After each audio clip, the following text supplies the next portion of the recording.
धुले जिले के साकरी तालुका में स्थित पांचरा कांड शुगर फैक्ट्री अब वर्ष 2026 में निश्चित रूप से पुनः शुरू होने जा रही है।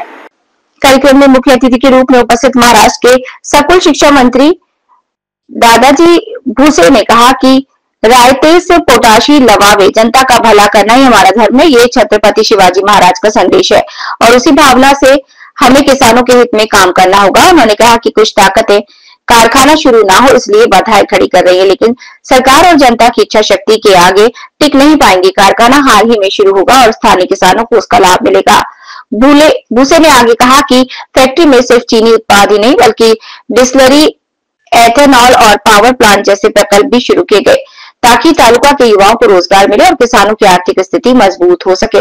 इस अवसर पर मंच पर विधायक मंजूलाताई गावित, शिवसेना जिलाध्यक्ष डॉक्टर तुलसीराम गावित, नए खरीदार बबन राव गायकवाड़, वरिष्ठ कामगार नेता अशोक भामरे, भाड़े गांव के सरपंच अजय सोनवड़े, वंदना गायकवाड़, कुंदन चौहान, नरेंद्र तोरवड़े, शाहजी बोरुड़े, उद्योगपति मामा ठाकरे, नासिक सतीश महाले, भाजपा जिला उपाध्यक्ष चंद्रजीत पाटिल, शिवसेना सह संपर्क प्रमुख विशाल देसले, नगर सेवक पंकज मराठे, राहुल भोसले, गोकुल परदेसी, क्रौबा सभापति ऋतुराज ठाकरे, नयनेश भामरे और अन्य मौजूद थे।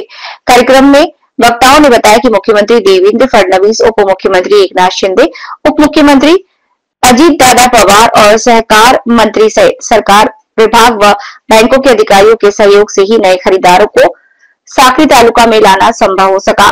इससे पहले 40 से अधिक बार फैक्ट्री की निविदा निकाली गई थी, लेकिन किसी ने भी आगे आने की हिम्मत नहीं की।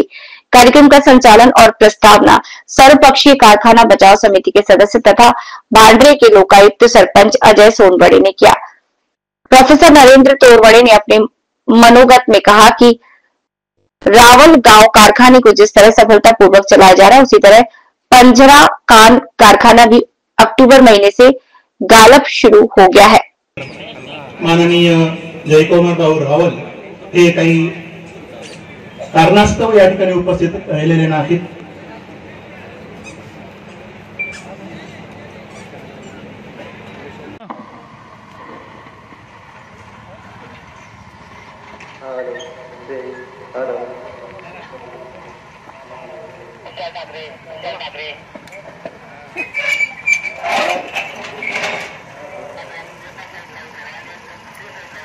होत असताना सहकाराच्या माध्यमातून ज्यांनी पांजराकांच्या खोऱ्यात तालुक्यातील जनमानसाच्या विकासासाठी 1965 मध्ये पांजराकांत सहकारी साखर कारखान्याची मुहूर्तमेढ केली, हे तत्कालीन मुख्य प्रवर्तक आणि माजी आमदार स्वातंत्र्य सैनिक यशवंतराव जीवाऊ घेसले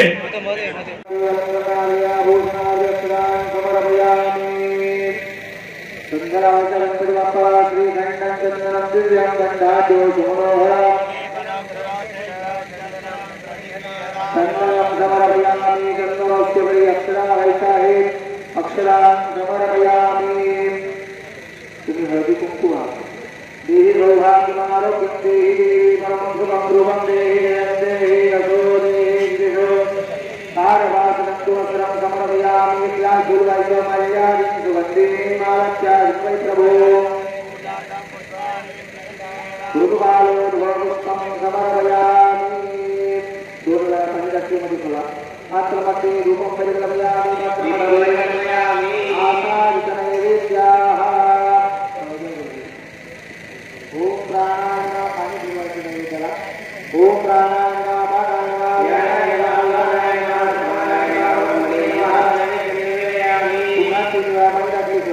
उत्तराभूषणं समर्पयामि हस्तमुखं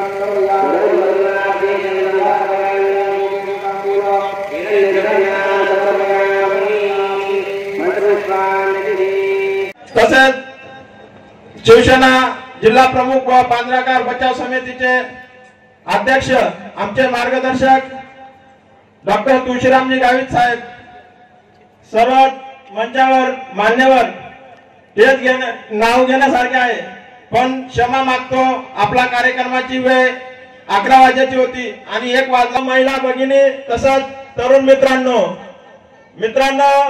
साखर कारखाना म्हटलं की तालुक्याचे नेते 25 वर्षापासून राजकारण करत होतो, मात्र तो कारखाना चालू झाला की राजकारणी लोकांना ते बोलायलाच काही न राहणार. कोणत्या विषयावर विकास असेल, विकास झालाय, कारखाना चालू झालाय, मग त्याच्यावर बोलायला काही नाही राहणार.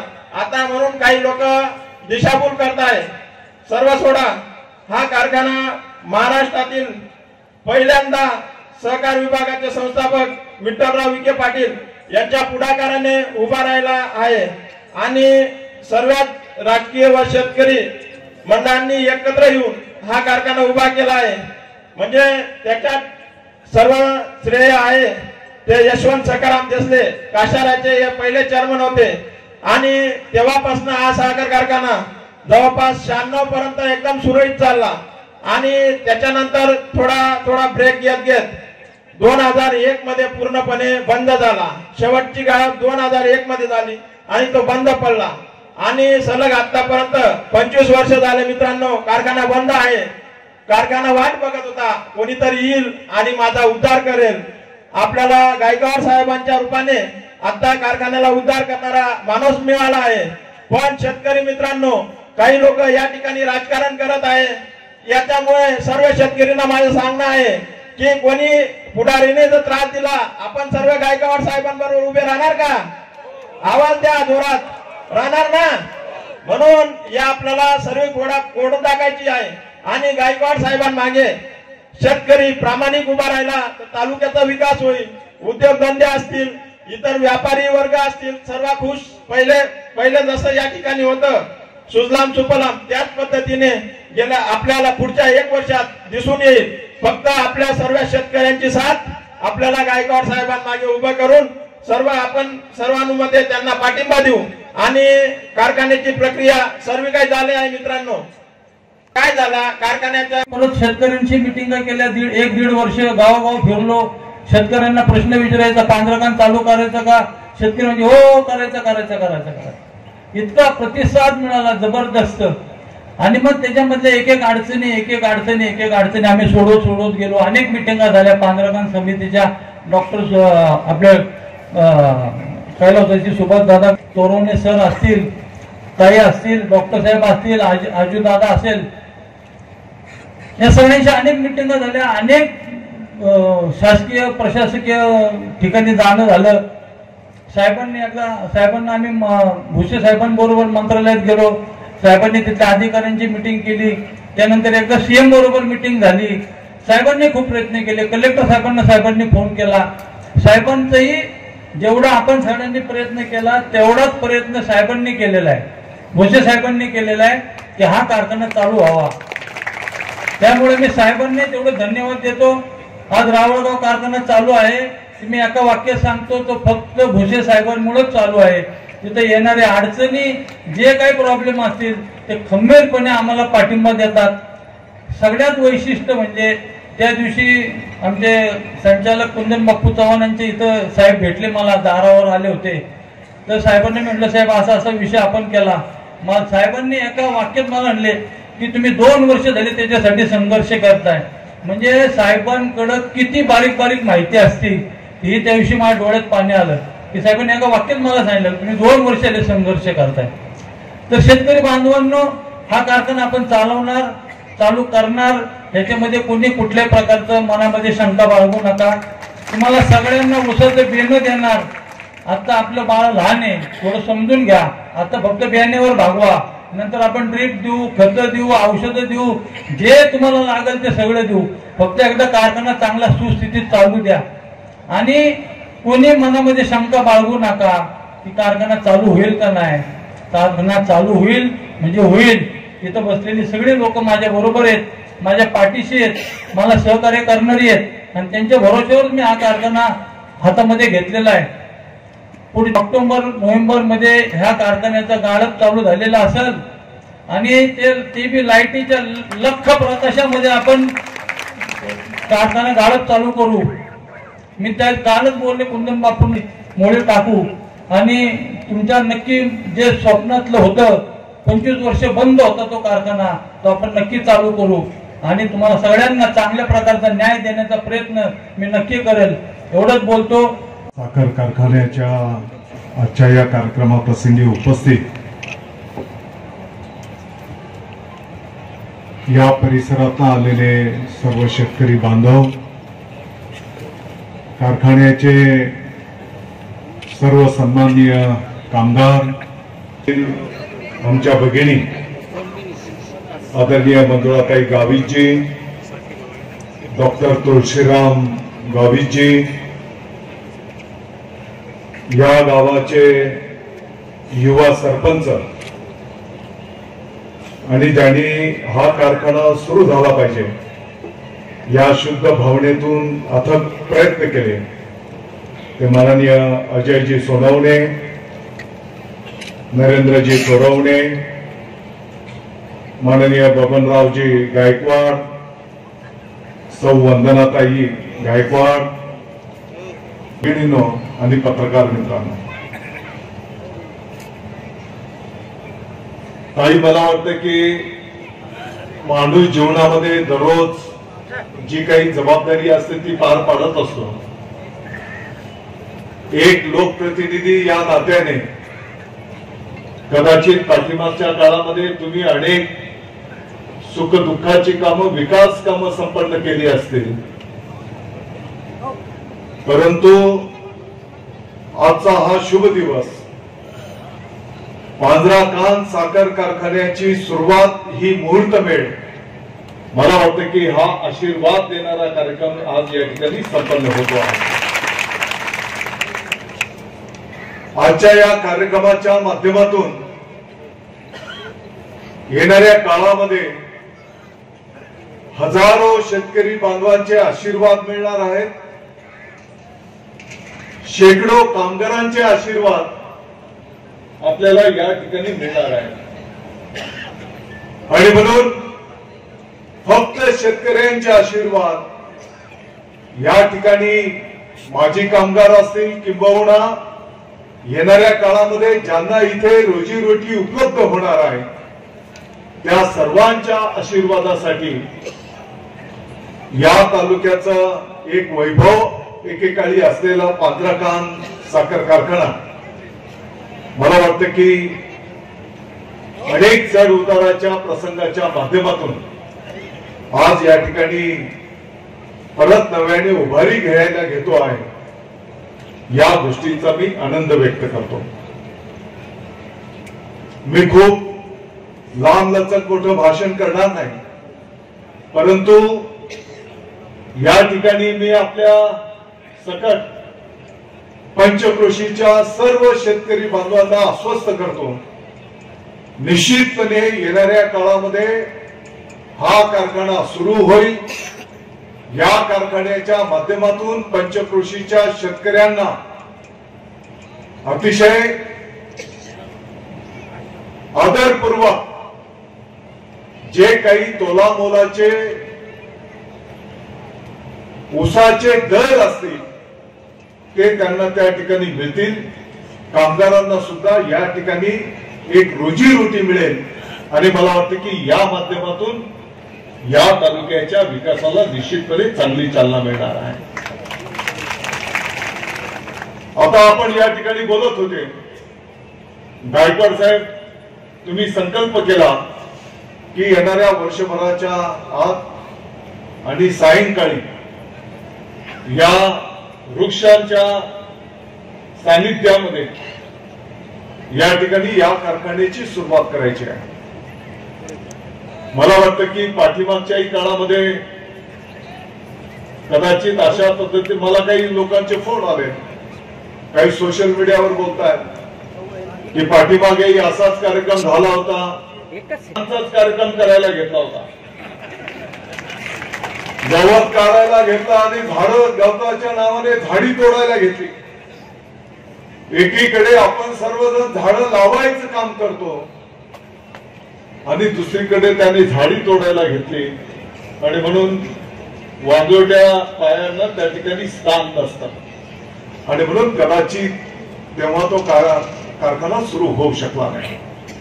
मला असंही वाटतं की कदाचित एखादी शक्ती हा कारखाना सुरू होऊ नये असंही काम करत असेल. की जेणेकरून कदाचित इथल्या शेतकऱ्यांना न्याय मिळू नये, इथे स्पर्धा होऊ नये असंही कदाचित कोणाला वाटत असेल आणि त्याच्यामुळेही कदाचित हा कारखाना सुरू होऊ नये यासाठी काही लोक काम करत असतील. मला वाटतं की डॉक्टर साहेब तुमची जी काही सचिव महोदय हा कारखाना सुरू झाला पाहिजे यासाठी तुमच्या समितीने जे अथक कष्ट केले, प्रयत्न केले, मी पण साक्षीदार आहे.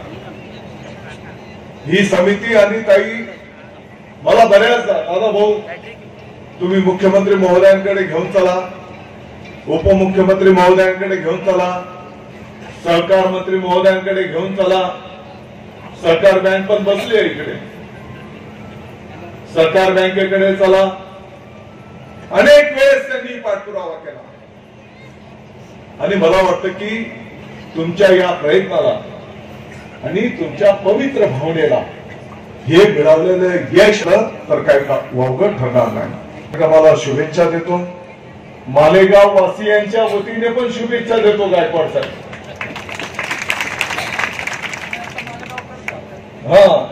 तुम्ही मामाच्याही जिथे संधी मिळतील, ज्या पद्धतीचं मजूर कामगार इथं उपलब्ध असेल तर त्या पद्धतीने त्यांना प्राधान्यक्रमाने संधी दिली गेली पाहिजे. बाकी तुमच्या आमच्या काही अटी शर्ती नाही.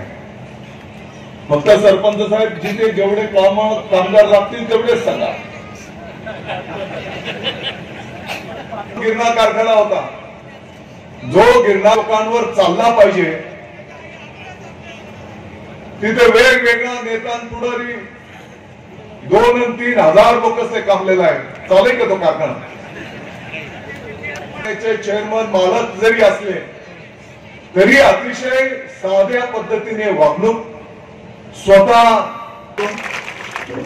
आणि राहिला विषय कोणाला काय वाटतंय, माझी तुम्हाला विनंती असणार आहे की ऊस मोजून झाला, काटा झाला की त्याच दिवशी शेतकऱ्याचं पेमेंट त्याच्या खात्यावर वर्ग झालं पाहिजे. याच्या पलीकडे शेतकऱ्यांना काय पाहिजे, जेवढं आणि काटा चांगला पाहिजे.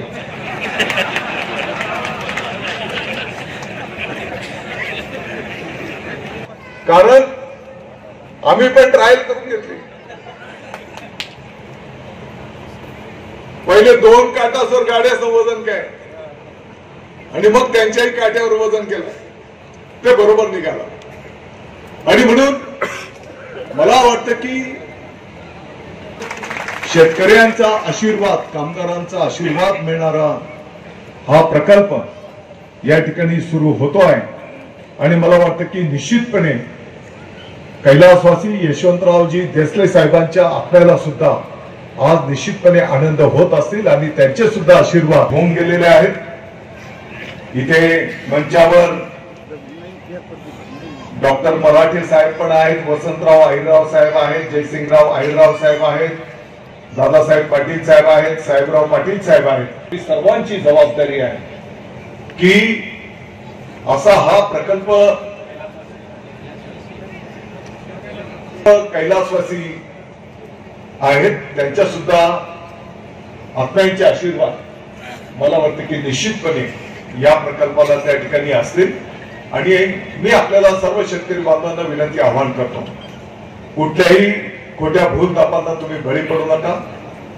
आपण आपलं काम करू आणि ज्या दिवशी आपला ऊस कारखान्यावर गेला त्याच दिवशी शेतकऱ्यांना पेमेंट मिळालं. याच्या पलीकडे आपल्याला काय पाहिजे.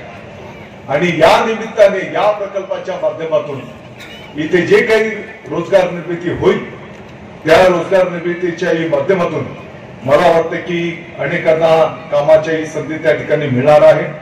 गायकवाड साहेब, माझी तुम्हाला सूचना विनंती असणार आहे, तुम्हाला या क्षेत्रातला मोठा अनुभव आहे, तरी पण येणाऱ्या काळामध्ये या प्रकल्पाच्या माध्यमातून शेतकऱ्यांना जर जादाचे भाव आपल्याला द्यायचे असतील तर मग त्यासाठी डिस्लेरीचा प्रोजेक्ट असेल, इथेनॉलचा प्रोजेक्ट असेल, पॉवरचा प्रोजेक्ट असेल, याची जर आपण उभारणी केली तर मला वाटतं की शेतकऱ्यांना 2 पैसे जादाचे जर आपल्याला देणं सोयीचं होणार आहे. साठीच्या या बांधतेच्यासाठी मला वाटतं की काहींनी जरी शब्द घातला तरी त्या ठिकाणी त्याला मान्यता मिळणार आहे. शेतकऱ्यांच्यासाठी आपल्याला करायचं आहे आणि आणखी 2 प्रकल्प जर उभे झाले तर मला वाटतं की त्याही माध्यमातून आणखी रोजगार निर्मिती होईल आणि तीही छत्रपती शिवाजी महाराजांच्या जीवनाचा सारांश आहे, रयतेस पोटाशी लावावे, की जेणेकरून प्रत्येकाच्या कुटुंबाच्या जीवनाचं उदरनिर्वाहाचं साधन निर्माण झालं पाहिजे, त्याला रोजगार मिळाला पाहिजे, त्याच्या कुटुंबाची चूल पेटली पाहिजे. आणि मला वाटतं की हे पवित्र कार्य तुमच्या संपूर्ण टीमच्या माध्यमातून या ठिकाणी संपन्न होत आहे. येणाऱ्या काळामध्ये नाहीतर मग तुमचं पांझरागावकडे जास्ती लक्ष राहील आणि रावळगावकडे दुर्लक्ष होणार नाही, याची पण काळजी घ्या. आणि तुम्ही पण थोडासा ऊस जास्ती पिकवा की जेणेकरून पांझरागावचं टार्गेट पूर्ण करून काही ऊस रावळगावच्याही कारखान्याला गेला पाहिजे. मी या निमित्ताने सांगू इच्छितो, आपल्या सर्वांना माहिती आहे की साधारणतः मे महिन्याच्या पासून अतिवृष्टी ढगफुटी महाराष्ट्राच्या अनेक जिल्ह्यांमध्ये झाली. सप्टेंबर महिन्यात तर अनेक ठिकाणी अतिवृष्टी झाली आणि त्यामुळे शेतकऱ्यांचं मोठ्या प्रमाणात नुकसान झालं. काही ठिकाणी जीवितहानी झाली, दुःखद घटना झाल्या, काही ठिकाणी गुरेढोरं वाहून गेली, काही ठिकाणी घरांचं नुकसान झालं, दुकानांचं नुकसान झालंय, काही ठिकाणी शेतकऱ्यांची जमीन खरडून वाहून गेली, काही ठिकाणी आपण जर बघितलं असेल तर कोरडवाहू शेती असेल, बागायत शेती असेल, फळबाग असेल, अशा प्रकारे मोठ्या प्रमाणात शेतकरी बांधवांचं नुकसान झालं. राज्याचा जर आपण विचार केला तर साधारणपणे 65 लाख हेक्टर पेक्षा जास्ती क्षेत्राचं शेतकरी बांधवांचं नुकसान झालेलं आपण त्या ठिकाणी पाहिलेलं आहे. मुख्यमंत्री महोदय, माननीय उपमुख्यमंत्री महोदयांनी शेतकरी बांधवांच्या पाठीमागे खंबीरपणे उभं राहण्याचा निर्णय केला आणि साधारणपणे 30,000 कोटींच्या पेक्षा जास्तीचं पॅकेज सर्व या कामांच्यासाठी, काही ठिकाणी रस्ते केले, काही ठिकाणी पूल वाहून गेले, या सर्व प्रयोजनाच्या साठी शेतकरी बांधवांच्यासाठी 30,000 कोटी रुपयांचं पॅकेज त्या ठिकाणी जाहीर केलेलं आहे. मला वाटतं की एनडीआरएफच्या निकषांच्या पेक्षा जास्तीच्या दराने मदत आपल्या महायुतीच्या सरकारने द्यायला घेतलेली आहे. आणि तर दिवाळीच्या पूर्वी संबंधित शेतकरी बांधवांच्या खात्यावर ही रक्कम वर्ग झाली पाहिजे, अशाही प्रकारचं नियोजन त्या ठिकाणी करण्यात आलेलं आहे. आणि म्हणून शेतकरी बांधवांचं झालेलं नुकसान तर 100% भरून येऊ शकणार नाही, ही गोष्ट सत्य आहे, परंतु एक खारीचा वाटा दिलासा या मदतीच्या माध्यमातून त्या ठिकाणी निश्चितपणे दिला जाईल. मी धुळे जिल्ह्याचा, साक्री तालुक्याचाही आढावा त्या ठिकाणी घेतलेला आहे आणि ज्या ज्या ठिकाणी नुकसान झालेलं असेल त्या त्या ठिकाणचे पंचनामे करून 2 दिवसाच्या आत त्या ठिकाणी शासन पातळीपर्यंत हे सर्व अहवाल त्या ठिकाणी सादर करावा, अशा पद्धतीने तहसीलदारांच्या पासून तर जिल्हाधिकारी महोदयांच्या पर्यंत सूचना त्या ठिकाणी करण्यात आलेली आहे. हे गेल्या अनेक वर्षांच्या पासून आपल्या धुळे जिल्ह्यातील साखरेचा साखर कारखाना काही कारणास्तव बंद पडलेला होता आणि MSC बँकेच्या माध्यमातून आज गायकवाड त्यांच्या कंपनीच्या माध्यमातून हा कारखाना या ठिकाणी त्याचं सुरुवात करायला गेलो आहे. मला वाटतं की पंचक्रोशीच्या अनेक शेतकरी बांधवांनी, अनेक ग्रामस्थांनी गेली अनेक वर्ष माननीय आमदार गावितताई साहेबांच्या सोबत पाठपुरावा केलेला. पाठीमागच्या निवडणुकीच्या काळामध्ये तत्कालीन मुख्यमंत्री महोदय एकनाथजी शिंदे साहेबांनी हा कारखाना सुरू केला जाईल असा शब्द या परिसरातील जनतेला दिलेला होता आणि म्हणून आज त्या शब्दाची वचनपूर्ती होते आहे. मला वाटतं की या निमित्ताने माननीय मुख्यमंत्री महोदय देवेंद्रजी फडणवीस साहेब, माननीय उपमुख्यमंत्री महोदय एकनाथजी शिंदे साहेब, माननीय अजितदादा पवार साहेब, त्यासोबतच सहकार मंत्री महोदय, पालकमंत्री महोदय, या सर्वांचा मी आभार व्यक्त करतो. आणि या कारखान्याच्या सुरू होण्यामुळे या पंचक्रोशीतील हजारो ऊस उत्पादक शेतकरी बांधवांना त्याचा लाभ होणार आहे.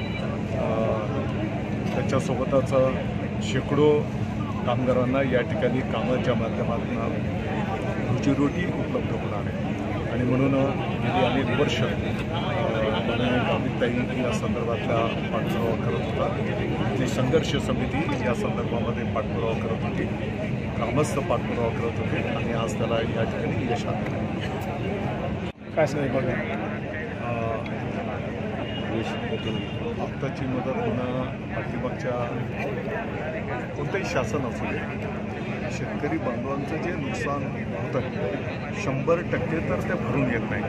परंतु आपण जर बघितलं असेल तर चालू मदत ही आजपर्यंतच्या इतिहासातली सगळ्यात मोठी मदत आहे. साधारणपणे 30,000 कोटींच्या पेक्षा जास्तीचं पॅकेज ह्या सर्व बाबींच्यासाठी देण्याचा निर्णय करण्यात आलेला आहे. याच्यापैकी काही रक्कम तर ऑलरेडी वर्ग झालेली आहे आणि उर्वरित रक्कम पण दिवाळीच्या पूर्वी ज्यांचं नुकसान झालेलं आहे त्या सर्व शेतकरी बांधवांच्या खात्यावर वर्ग करण्याचा निर्णय सरकारने केलेला आहे. इंडिया आरोपच्या निकषांच्या पेक्षाही जास्ती दराने मदत त्या ठिकाणी द्यायला घेतली आणि म्हणून मला वाटतं की हा एक स्वागतार्ह निर्णय त्या ठिकाणी आपल्या सरकारने केलेला आहे. दादा 31,000 कोटीचं पॅकेज जाहीर केलं, मात्र सामनाने असं म्हटलं की एवढा मोठा निधी उभा कसा करणार. मला वाटतं की त्यांनी याची काळजी करू नये. हां, निधी शेतकऱ्यांच्या खात्यावर जातो का त्याची खातरजमा त्यांनी करावी. दादा दररोज 9:30-10 वाजले की पोटशोळ उठतो की जेव्हा ते अतिवृष्टीची पाहणी करायला गेले होते ते स्वतः AC गाडीमध्ये बसून राहिलेले होते, बदाम काजू खात होते. तुम्हीच मीडियाच्या बांधवांनी त्याचं टिप्पण केलेलं आहे. आता मराठवाड्यात जे नुकसान होतात, शिक्षण शाळा असते सगळं नुकसान झालं. शिक्षण विभागाने ज्या ज्या शाळेच्या इमारतीचं नुकसान झालं तिथे दुरुस्ती करण्याची आवश्यकता आहे, तिथे नवीन शाळेच्या इमारती बांधण्याची आवश्यकता आहे. काही विद्यार्थ्यांची पुस्तकं खराब झाली, वाहून गेली, तर त्याला प्राधान्यक्रमाने त्या ठिकाणी काम केलं जाणार आहे. विद्यार्थ्यांना तात्काळ शासनाच्या वतीने विनामूल्य पुस्तकं त्या ठिकाणी उपलब्ध करून दिले जाणार आहे आणि शाळेच्या इमारती प्राधान्यक्रमाने त्या ठिकाणी दुरुस्त करणं, नवीन बांधण्याचं काम हाती घेतलं आहे. दादा आता तुम्ही सांगितलं की ते जे निकष असतात 65 मिलीमीटरपेक्षा जास्त पाऊस पडला तर त्याला आपण अतिवृष्टी संबोधतो आणि रेनगेज स्टेशनमध्ये जे काही पावसाची नोंद होते ती काही मिनिटाच्या आत त्याचं जे हेडक्वार्टर असतं जिल्हा पातळीवर त्या ठिकाणी त्याचा अहवाल ॲटो जातो आणि म्हणून जिथे 65 मिलीमीटरपेक्षा जास्त पाऊस झालेला आहे त्याचं रेकॉर्डवर आलेलं आहे, त्या भागामध्ये त्याचं नुकसान भरपाई दिली जाणार आहे. परंतु 65 मिलीमीटर जरी पाऊस झालेला नसेल, परंतु सततचा पाऊस जरी झाला असेल आणि शेती पिकांचं नुकसान झालेलं असेल तर त्यांना सुद्धा मदत या मदतीमधून दिली जाते आहे. पण या संदर्भामध्ये जवळपास प्रत्येक ग्रामपंचायतीला रेनगेज स्टेशन बसवण्याचा निर्णय सरकारने केलेला आहे आणि येणाऱ्या काही काळामध्ये त्याची अंमलबजावणी करू. या संदर्भात काही माहिती नाही, परंतु समजा तुम्ही म्हणता असं काही असेल तर तो निधी काही परमनंट वळवला जात नाही. तो निधी प्राप्त झाला की त्या विभागाला जे काही बजेटमध्ये तरतूद केलेली असेल त्यांना तो दिला जाईल. त्या विभागाची जेवढ्या काही योजना असतील आणि हे तर टॉप प्रायोरिटीचे डिपार्टमेंट आहे त्याच्यामुळे त्यांचं निधी कपात करणं वगैरे असं कुठलंही